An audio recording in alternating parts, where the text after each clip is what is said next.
Hello friends, welcome back. In the previous couple of sessions, we discussed 10 interview questions each and we have completed 20 interview questions from Python. This session, we'll have the last set of 10 interview questions and it's going to be interesting, I believe. We'll get into the questions right away. Is Python dynamically or statically typed? Python is always dynamically typed. What do you mean by static typing or dynamic typing? Static typing is all about getting the data types checked before execution. In dynamic typing, data types are checked during execution. Python, as we know, is an interpreter.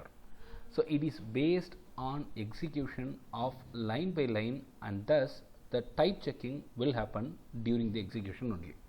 And hence Python is called as dynamically typed language.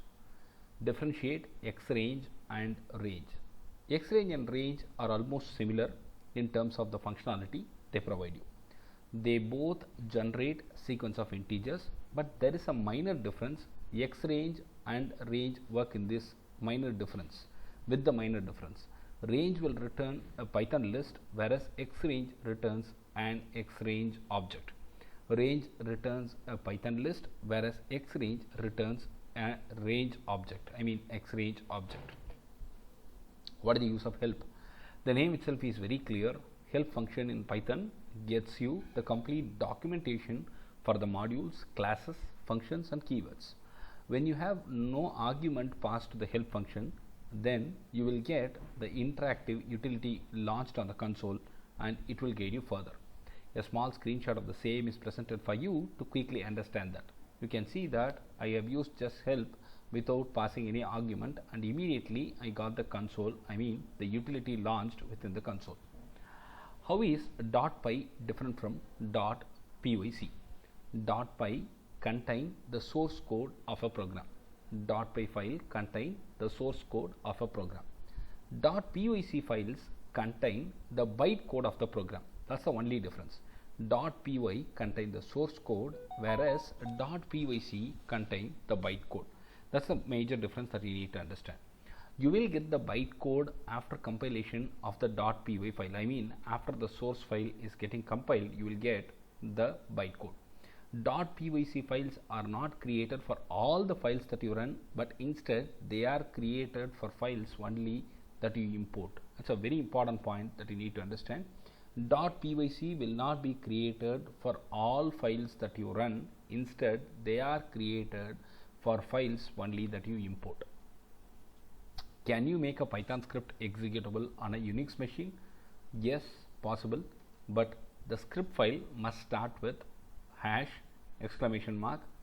#!user bin env python. With this line being included, you can always do that. Can we use negative indexes in Python? Yes, it is possible, and it is very important to understand as well. I have given a small screenshot out here with a small piece of code tried. ARR equal to 1, 2, 3, 4, 5, 6, 8, 9, 10, and I am going to use the negative index print ARR of -1. When I do that, it starts coming in the reverse. So it means we are getting the indexes from the end of the list. So when I come from this, 10 is the first number, so I put -1, so it is 10. When I put -2, it is 9. When I put -3, it is 8. Likewise, I can keep getting. And yes, negative indexes are possible in Python. Try and expect. How do we use it? Try lets you test a block of code for errors. Expect is going to help you in handling the errors. Try and catch is similar to this. Where do we use Rust over Python? Rust can be used whenever performance is paramount.